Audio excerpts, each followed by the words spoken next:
We're back here at ALEC 49th Annual Meeting in downtown Atlanta, and we're excited to have Valeria Gurr join us. She's with the American Federation for Children. This is a group that, tell me, you are the largest group that advocates for school choice. That's Is that correct. right? So we seek to empower families, especially low-income families, with the freedom to choose the best quality education for their children. We advocate all across the country in every state to expand school choice, and we also support lawmakers who fight for school choice. So it's very exciting, the work that we do to help families to actually have access to choices, particularly in my community, the Hispanic community. We have seen that the gaps have only increased with the post-pandemic. The gaps were there; they always have been there, but now they're horrific. So essentially, the work that my organization does is really important. We participate in almost half of the country. We have several states in where we are right now helping enact the school choice policies, and there are about 700,000 students participating in a school choice program thanks to our efforts. So what can state lawmakers do? Because obviously at ALEC, this is where state and local lawmakers are gathered. How can you share your message with them, and what are you asking them to do? So one thing it is to get familiar with our organization. Okay. The students. Let's put the website up. So the American Federation for Children, we have a wonderful program. What's the website? And I'll type that in. AmericanFederationForChildren.org. American FederationForChildren.org. And where are you based out of? I'm based out of Las Vegas, but I'm the director of external affairs for the American Federation for Children. So Okay. we work in several different states.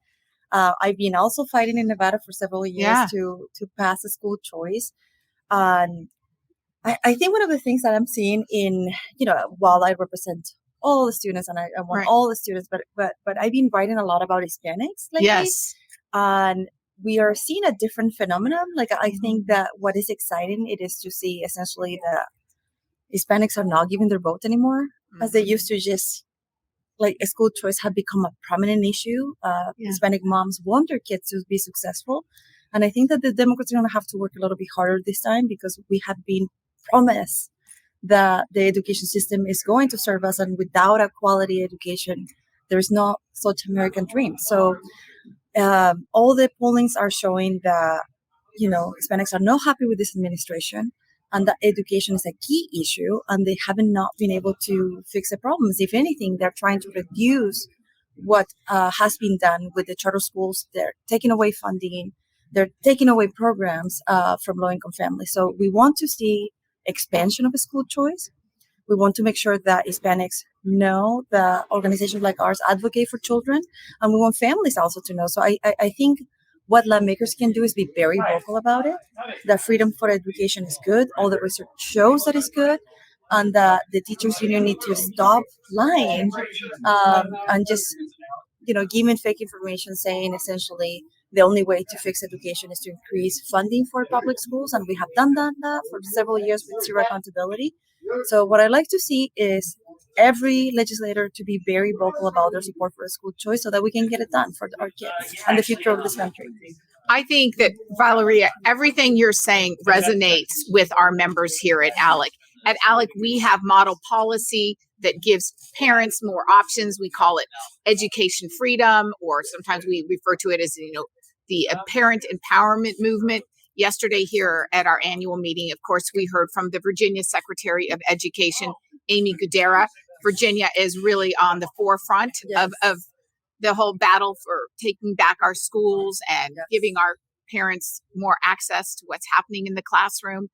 So, I mean, are we seeing that around the country? This phenomenon is not unique to Virginia. No, we're definitely seeing it. So last year was a year of a school choice. Yeah. And I was expecting maybe saying a decline. If anything, all the polling went up. And I think that everybody's ready for change. And I've been working in school choice issues for years now. So for me, seeing this momentum, it is tremendous to see so many people open about it, at least thinking about it. Maybe we have been doing it wrong for all this time. Maybe it is time to bring change. I know that Hispanics support over 86% of Hispanics do not want their kids to stay at a felon public school. and they want to have the freedom to choose if the school is failing their kids to take the money away to a different school. And it's very unfair that in some areas they can. So we have to grow, we have to expand. But another thing that I want to mention is that we have a program, is a fellowship program. And in the fellowship program, if a state lawmakers want to have students to come and help them in their states, there is many different students right now being very vocal about how school choice have changed their lives.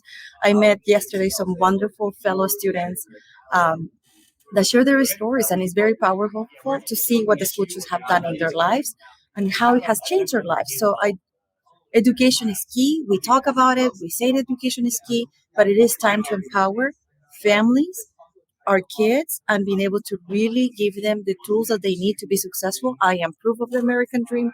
I know it works.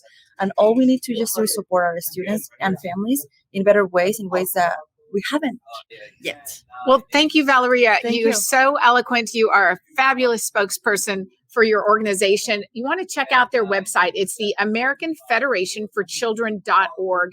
And we're just excited that you're here and sharing the message with state lawmakers at our ALEC 49th Annual Meeting in downtown Atlanta. I'll let you get on your way because I'm sure you have a busy day Thank ahead you. of you. Thank Pleasure you. meeting you. Thank you Thank you. so much, Thank you. Valeria. You too. All right. We're going to head out for now. Thank you so much.